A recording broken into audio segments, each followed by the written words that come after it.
Quem tá feliz aqui? O Vina me deu porque ele disse que vai começar a pregação. Sabe que isso daqui é uma marreta de borracha, né? Não é prego, é outra coisa, mas depois eu te explico melhor. Bom, gente, é um prazer enorme estar aqui. Meu nome é Lucas, como o Cal falou. Eu sou da Igreja Batista Palavra Viva, que não tem nada de batista, na verdade, como o Cal estava falando lá, aqui antes. E eu estou muito feliz de estar aqui. É uma honra tremenda estar do lado do Vina, do Cal e de todos vocês da igreja no cinema, e não do cinema, né? Já aprendi isso lá em Floripa. Porque vocês são pessoas que realmente inspiram a pregar o evangelho, a viver a graça, porque ultimamente a gente tem sido ensinado em outras igrejas, né? Igreja, em que a gente não pode viver certo tipo de coisa. Só que eu tenho aprendido que a gente tem que reinar em vida. E ontem o Pio estava falando sobre o que tu declara, que tu é o que tu declara. E eu olhei para a vida e para a história de Jesus, e eu vi uma coisa muito interessante, de que Jesus Cristo, ele não declarava somente cura, ele não declarava que as pessoas iam enxergar, ou que o paralítico ia andar, ele declarava vida. Ele nunca curava com o propósito da pessoa levantar e ficar curada. Ele sempre curava para que a pessoa fosse salva. E quando Jesus Cristo morre, acontece uma coisa aqui que vai totalmente contra o que ele falava, porque ele falava vida. Então por que ele morreu? Exatamente.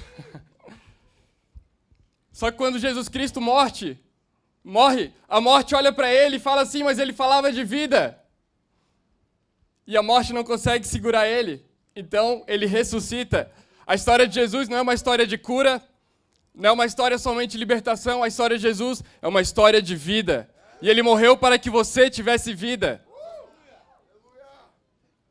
Eu, há muito tempo, eu gosto de falar muito tempo porque não faz tanto tempo assim, mas eu tinha o cabelo até aqui, eu achava muito massa, achava legal, olhava pra mim, meu cabelo, pô, que legal, até o dia que eu cortei e olhei uma foto, meu Deus do céu, que... Pode falar merda aqui ou não? Falei, que merda, cara.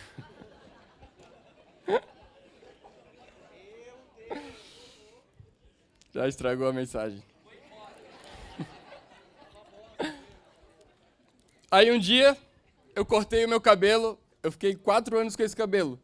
E a Thaís me escolheu assim. Depois que eu cortei, que ela me viu chegando com o cabelo novo aqui, ó, meu Deus do céu. Uau. E quando eu cortei... uau. Quando eu cortei meu cabelo, era minha identidade, meu cabelo era minha identidade. Todo mundo olhava pra mim, o cabeludinho, todo mundo reconhecia o cabeludo. Filho do bispo, qual? Cabeludo. Eu tenho um irmão que hoje todo mundo acha que é gêmeo, mas não tem nada a ver comigo, sou bem mais bonito. Então, eu cheguei na igreja no dia que eu cortei meu cabelo, ninguém me reconheceu. Por causa do meu cabelo, eu perdi a minha identidade. Eu tive que construir uma nova vida a partir daí. Porque as pessoas não me reconheciam mais. E eu percebi uma coisa, que toda transformação, ela tem um propósito.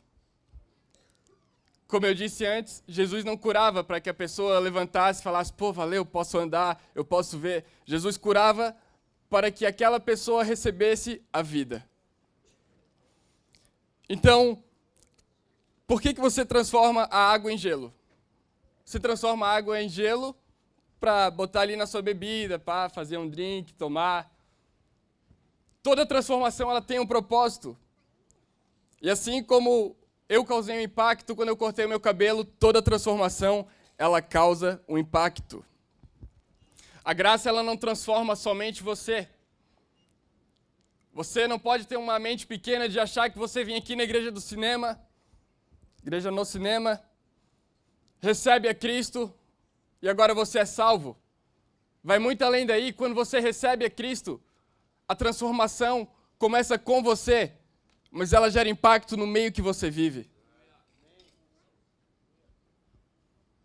Você, além de ser salvo, você começa a salvar vidas. Você começa a falar de vida. Você começa a falar de Jesus. E tem um texto lá em João 2. Vou ler junto com vocês aqui, até o 11. No terceiro dia, houve um casamento em Caná da Galileia. A mãe de Jesus estava ali. Jesus e seus discípulos também haviam sido convidados para o casamento. Tendo acabado o vinho, a mãe de Jesus lhe disse: eles não têm mais vinho. Respondeu Jesus: que temos nós em comum, mulher? A minha hora ainda não chegou. Sua mãe disse aos serviçais: façam tudo o que eles lhe mandar. Ali perto havia 6 potes de pedra, do tipo usado pelos judeus para as purificações cerimoniais. Em cada pote cabiam entre 80 e 120 litros. Disse Jesus aos serviçais: encham os potes com água, e os encheram até a borda. Então lhes disse: agora levem um pouco ao encarregado da festa. Eles assim fizeram. O encarregado da festa provou a água que fora transformada em vinho, sem saber de onde este viera, embora soubessem os serviçais que haviam tirado a água. Então chamou o noivo e disse: todos servem primeiro o melhor vinho, e depois que os convidados já beberam bastante, o vinho inferior é servido, mas você guardou o melhor até agora. Olha que coisa interessante. Esse sinal miraculoso em Caná da Galileia foi o primeiro que Jesus realizou. Revelou assim a sua glória e seus discípulos creram nele. Naquela época, o casamento não era como hoje, que tu planejava 1 ano e desfrutava um dia só, né? As festas duravam cerca de 1 semana. Algumas mais, dependendo da pessoa. Mas era uma festa muito planejada, muito planejada. Não podia faltar nada. 1 semana de festa era uma festa muito bem planejada. E naquela festa ali, simplesmente falta o vinho. Quando faltasse alguma coisa na tua festa, principalmente o vinho, que era um símbolo de consolidação, sem o vinho não tinha como dar a bênção final no casamento. E tinha faltado. Isso era símbolo de humilhação e vergonha para aquela galera ali. Mas o que me chama a atenção é que, por mais organizado que fosse o casamento, tinha faltado vinho. O vinho aqui, ele simboliza o sacrifício de Jesus. Lá em Lucas 22, 20, quando Jesus Cristo está na última ceia, ele levanta o vinho e fala: bebei isso em memória de mim, esse daqui é o meu sangue. O vinho simboliza o sangue de Jesus. Existem 2 vinhos que são servidos nessa festa: o vinho de Jesus e o vinho do casal. O nosso vinho, ele se chama religião. O vinho de Jesus Cristo se chama graça. O nosso vinho, ele bate o limite do conhecimento. O de Jesus é sobrenatural. O nosso vinho passa por um ritual. O de Jesus Cristo é o próprio sacrifício dele. O nosso vinho, ele é comprado com esforço, e o de Jesus foi comprado com sacrifício. Eu acho interessante, porque quando a gente quer servir o nosso vinho, quando a gente quer mostrar o que a gente é para as pessoas, o máximo que a gente chega é humilhação e vergonha. Porque o nosso vinho nunca é suficiente. Mas quando tu começa a falar de Jesus Cristo, quando tu começa a falar do sacrifício, quando tu começa a falar de quem você é em Cristo, aí a vida das pessoas são transformadas. É por isso que a graça, ela não te atinge somente. A graça é feita para ser compartilhada. O sacrifício foi feito por todo mundo. Então, você tem que compartilhar a graça. Nós não nascemos para impactar. Você não nasceu para impactar. Não, mas o Carl disse na última sessão que eu tenho que reinar em vida, que... Tudo mentira dele. Tô brincando. Você não nasceu para impactar. Você nasce de novo para impactar. Porque sem o sacrifício de Jesus, sem a marca do sacrifício de Jesus na sua vida, você não é ninguém. Eu com cabelo comprido tinha minha identidade. Só que quando eu cortei, eu perdi minha identidade. e eu construí uma nova identidade. Quando você aceita Cristo, você passa a ter uma nova identidade, a identidade de Cristo Jesus. Então, não é você que começa a falar porque você é uma pessoa que está fadada à morte, mas quando você começa a falar de Cristo, você começa a falar de vida. E essa vida transforma as outras vidas. Eu achava que pregação era ler a Bíblia e ter uma revelação, tu olhar e tu tirar a melhor interpretação. Só que a Bíblia, a palavra de Deus, ela é um espírito. E se você não se relaciona com esse espírito, você não tem revelação. Você não precisa passar por um pastor.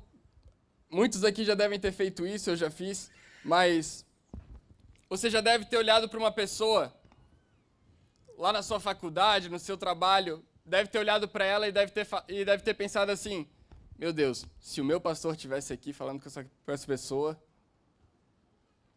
meu Deus, se o pastor orasse pelo meu pai, se o pastor orasse pela minha mãe, pelo meu filho ia ser curado.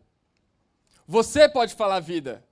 A graça transforma você para que você transforme as outras pessoas. A vida não está aqui no Lucas somente. A vida está em você também, e você pode falar vida. Amém ou não amém?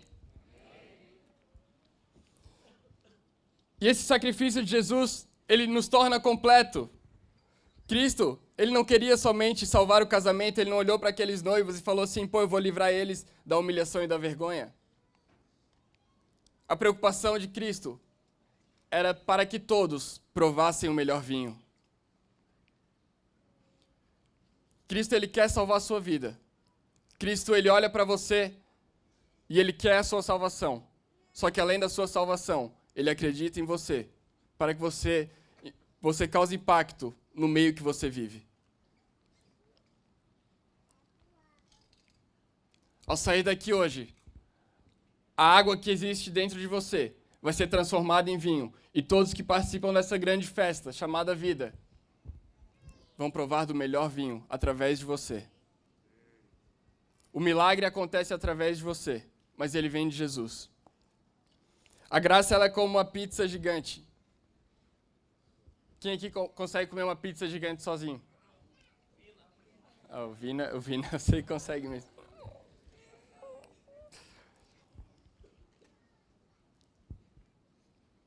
Quando você recebe aquela pizza desse tamanho aqui, você consegue comer 2 fatias no máximo, e o resto você tem que dividir.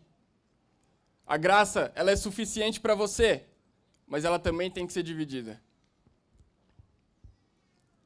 A pizza ali, ela te enche, mas você não consegue comer ela toda. A graça é para ser dividida. Você foi salvo para dividir com as outras pessoas que ainda não foram, para que elas experimentem do melhor vinho, para que elas provem do sacrifício de Jesus, para que elas passem a crer no sacrifício de Jesus.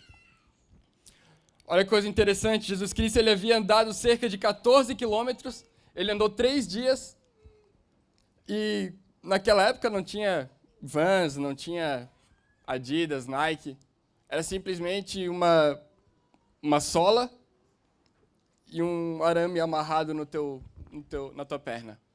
Aí você andava 14 quilômetros até a festa, em estrada de barro. Bebê, estrada de barro. Chegava todo sujo na festa. E ali tinha os potes de água que serviam para a purificação. Então, Jesus, ao chegar ali, ele tira a sandália, ele lava os pés, ele lava as mãos, porque isso era um ritual. Agora eu te pergunto, aquele pote estava puro ou impuro? Estava puro ou impuro? O pote estava totalmente sujo, cheio de barro, só que quando Jesus pega aquele pote, ele não pergunta de onde que aquele pote veio, ele não pergunta o passado, ele não olha para o pote e pergunta se o pote está puro ou impuro, Ele simplesmente pega a água daquele pote e transforma em vinho. Jesus Cristo, ele não olhou para você pelo que você fez. Ele olha para você pelo que ele fez. Ele não viu se você era impuro. Ele não liga se você chegou aqui e é o maior pecador do mundo. O que ele vê é você como um pote de água que pode se transformar em vinho. A partir do momento que o sacrifício dele, a partir do momento que o sangue dele passar pela sua vida. Toda água precisa ser transformada em vinho. E Jesus ali no meio daquelas refeições, ele precisava voltar e lavar as mãos para se purificar novamente. Esses potes também podem simbolizar a religião, porque antes de Cristo você precisava pegar um cordeiro, matar, você precisava pegar um cordeiro perfeito, sem falhas, você matava e ele era sacrificado no seu lugar. Mas toda vez que você pecava, você tinha que voltar lá, matar mais um cordeiro. Cristo, ele precisou morrer uma vez só por você. Cristo, ele precisou transformar aquela água em vinho uma vez, e foi suficiente para a festa toda. O vinho não faltou mais. Eu não sei o que tem faltado na tua vida, mas eu quero te dizer que o sacrifício de Jesus é suficiente para a sua vida. Se você entender essa palavra, você deixa de frequentar a igreja e passa a ser igreja. Porque agora você é transformado. Aonde você estiver, você é igreja. Se você entender essa palavra, de que a partir do momento em que você é transformado, tudo ao seu redor começa a ser transformado, aonde você botar o pé, vai ser transformado. Talvez lá na sua casa, sua mãe esteja com depressão na cama. Eu quero te falar, declare que você vai chegar em casa e através do sacrifício de Jesus, a sua mãe vai se levantar da cama e vai ter uma nova vida. Eu não sei qual tipo de problema que você está passando, mas eu quero te falar que existe uma vida para você. Eu quero te falar que existe uma transformação, e essa transformação, ela não causa uma transformação só em você, mas em todo o meio que você vive. É isso que você precisa entender. Que a graça, ela transforma o meio que você vive. A graça, ela é um poder sobrenatural. Existia uma ordem, primeiro era colocado o melhor vinho, para depois, quando já estivessem todos bêbados, estava todo mundo doidão lá, aí eles colocavam o sangue de boi, colocavam 3 pipas, colônia, aquele garrafão bonito, né? O cara vê um daquele ali, esses tempos meu tio tava passando sangue de boi no pneu do caminhão, assim, como pretinho, para ver a qualidade do vinho. Aí era um para ele, um copo para ele e um para o pneu, né? No final já tava... não sabia o que era mais pneu. Mas existia uma ordem. Porque as pessoas, elas já estavam muito bêbadas. Imagina, uma semana de festa, o cara já tomava vinho aqui. Elas não sentiam mais o sabor, elas não conseguiam discernir o sabor, mas quando chega o Jesus Cristo e transforma a água em vinho, o mestre, o dono da festa e o responsável pela festa pergunta de onde que veio esse vinho, porque aquele era o melhor vinho. A graça de Jesus Cristo devolve o sabor para quem perdeu o gosto da vida.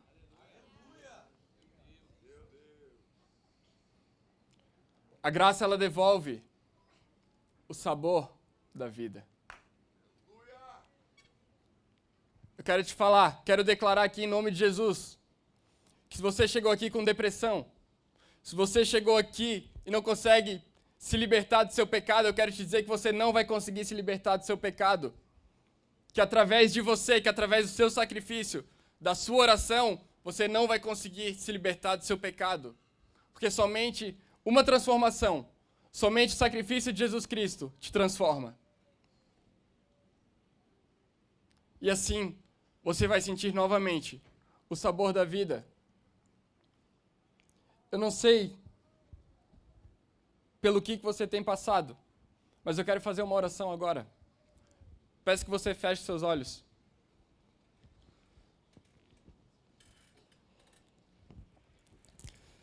Senhor Deus, eu posso sentir a Tua presença aqui, Pai, dentro de mim. Tu conhece o coração de cada um aqui, eu preguei a Tua palavra.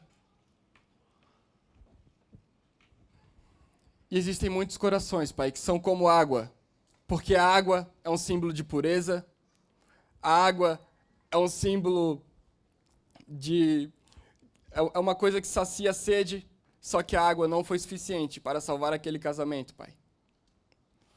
A água é como a lei, Deus. A água é como a lei.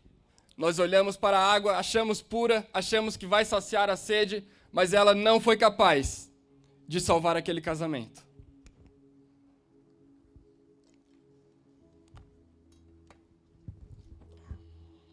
Eu não sei como é que você chegou aqui, mas a sua vida ela vai ser transformada. Não porque eu preguei, não porque sou eu, não porque é o Vina, não porque é o Cal, ou qualquer outro, mas é porque Jesus Cristo, Ele está aqui, Ele quer entrar no seu coração. Enquanto você está ouvindo essa música, creia que Jesus Cristo Ele pode mudar a sua vida. Creia que Jesus Cristo, através da sua vida, pode mudar a vida de quem te cerca. Creia ao sair daqui. Creia, creia. Jesus Cristo, quando Ele morre, Ele causa um impacto. Porque não era para Ele ter morrido. Ele era Deus. Mas quando Ele ressuscita, Ele causa um impacto ainda maior. Porque eu imagino que os discípulos andaram tanto tempo com Jesus, era o mestre deles, era o paizão deles, e quando eles olham Jesus naquela cruz morto, toda a esperança, toda a expectativa de vida havia acabado naquela cruz. Então eles viam que existia um Cristo que curava, existia um Cristo que fazia milagres, mas esse Cristo estava morto.